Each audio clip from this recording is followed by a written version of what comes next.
आणि यानंतर बुलेटिनमध्ये महत्त्वाच्या बातम्यांचे वेगवान अपडेट्स। अंबरनाथमध्ये प्रचाराच्या कारणावरून भाजप कार्यकर्ते सत्यम तेलंगे यांच्यावर कोयत्याने हल्ला। भाजप उमेदवाराचा प्रचार करू नको असं सांगून शिंदेंच्या शिवसेनेचा कार्यकर्ता साहिल वडनेरे यानं हल्ला केल्याचा आरोप।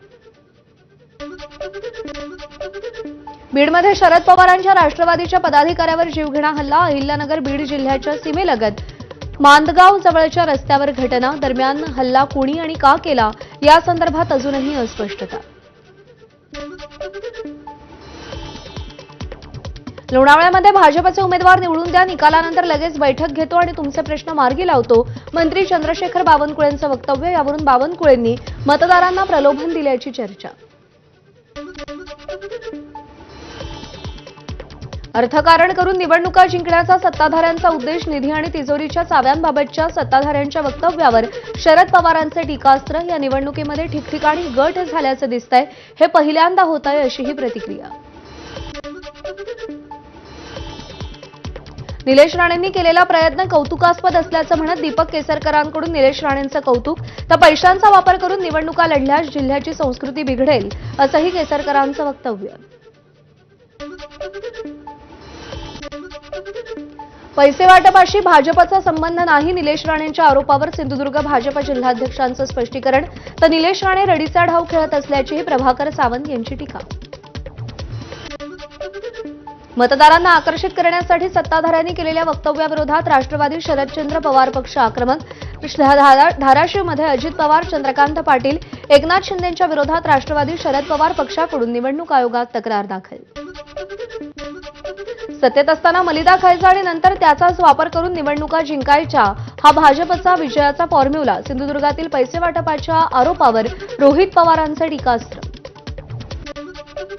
सोलापूरच्या कुर्डेवाडी नगरपरिषदेसाठी शिंदेंची शिवसेना आणि राष्ट्रवादी शरद पवार पक्षाची युती।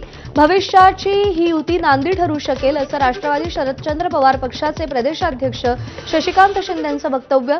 त्यामुळे राजकीय वर्तुळात चर्चा। उमरगा नगरपरिषदेत शिंदेंची सेना, काँग्रेस, लहुजी शक्ती सेना आणि रयत क्रांतीची युती। तर उमेदवाराच्या प्रचारासाठी बनवण्यात आलेल्या पोस्टरवरही एकनाथ शिंदे, सोनिया गांधी आणि राहुल गांधींचा एकत्रित फोटो। यावरून ठाकरे सेनेच्या अंबादास दानवेंची टीका। निधीबाबत अर्थमंत्र्यांनी कितीही आश्वासनं दिली तरी अंतिम मंजुरी मुख्यमंत्र्यांचीच, त्यामुळे सगळ्यांना मुख्यमंत्री होण्याची इच्छा। सुधीर मुनगंटीवार यांचं मिश्किल वक्तव्य। मुंबई महापालिका निवडणुकीत ठाकरेंची शिवसेना ज्येष्ठ शिवसैनिकांना मैदानात उतरवणार। बाळासाहेबांसोबत काम केलेल्या जवळपास 800 ज्येष्ठ शिवसैनिकांवर निवडणुकीच्या तयारीची जबाबदारी दिली जाईल। मुलीच्या लग्नासाठी कुंडली बघता, दुसऱ्याची मुलगी घरात आणायची असेल तरीही कुंडली बघता। मग शहराचा विकास करायचा आहे तर चांगल्या उमेदवारांचीही कुंडली बघा। भंडाऱ्यात तुमसरमध्ये प्रचार सभेत प्रफुल्ल पटेल यांचं वक्तव्य। 2.5 वर्षात सगळ्यात जास्त योजना एकनाथ शिंदेंनी आणल्या। सगळ्यात आधी लाडक्या बहिणींचा विचार एकनाथ शिंदेंनी केला। प्रचारादरम्यान श्रीकांत शिंदेंचं वक्तव्य। नागपूर महापालिकेच्या निवडणुकीसाठी प्रसिद्ध करण्यात आलेल्या प्रारूप मतदार यादीमध्ये 45,000 दुबार मतदार। दुबार नाव असलेल्या मतदारांच्या समोर डबल स्टार असं चिन्ह। या मतदारांकडून मतदानापूर्वी हमीपत्र लिहून घेतलं जाणार। केडीएमसी निवडणुकीच्या तोंडावर काँग्रेसचे ठाणे जिल्हाध्यक्ष सचिन पोटेंसह 6 पदाधिकाऱ्यांचा राजीनामा। दरम्यान सचिन पोटे यांना भाजप आणि शिंदेंच्या शिवसेनेकडून ऑफर असल्याची चर्चा। पलूस नगर परिषदेच्या निवडणुकीत मुलाकडून आईचा जोरदार प्रचार। अजित पवारांच्या राष्ट्रवादीच्या नगराध्यक्षपदाच्या उमेदवार ज्योत्स्ना येसुगडे यांचा जोरदार प्रचार। शरद पवार आज बारामती दौऱ्यावर। गोविंद बागेत शरद पवारांना भेटण्यासाठी लोकांची मोठी गर्दी।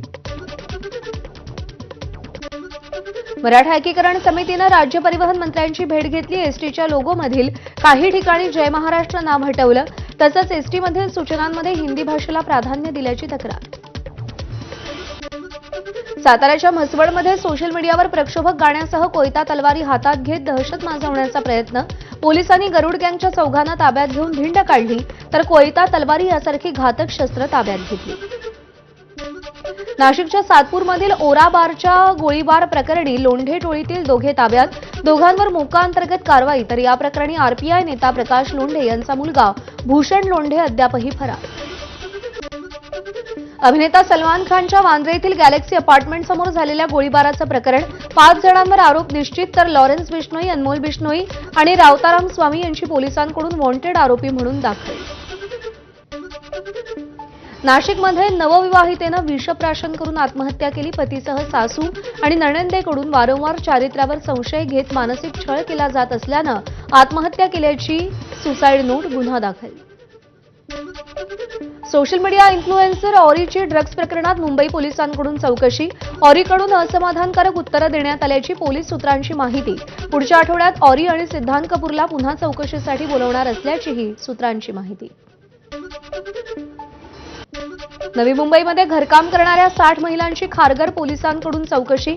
भाजप नेते किरीट सोमय्यांनी खारघरमध्ये बांगलादेशी नागरिक राहत असल्याचा आरोप केला होता.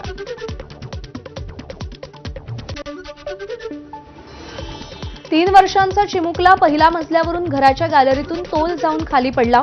चिमुकला खाली पडतानाचा व्हिडिओ समोर. नाशिकच्या सहदेव नगर परिसरातली घटना. सुदैवानं कोणालाही गंभीर दुखापत नाही.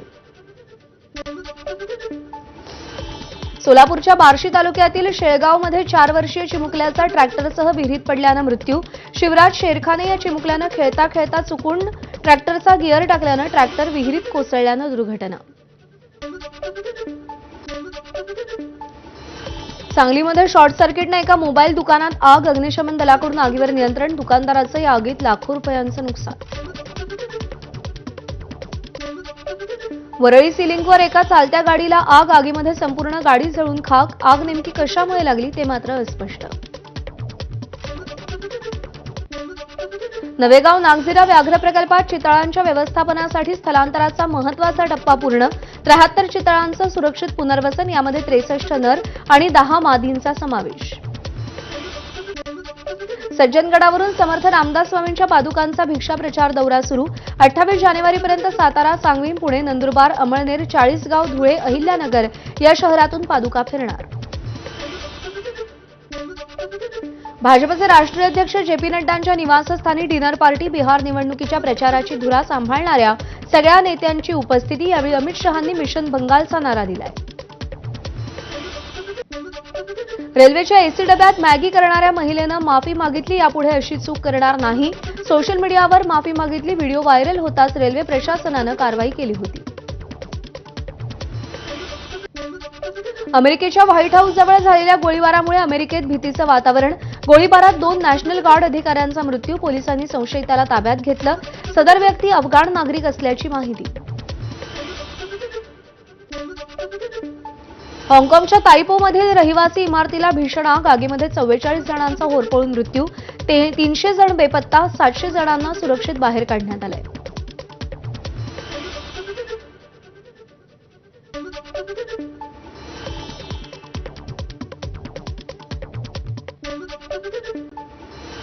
मालेगावच्या डोंगराळीतील अत्याचार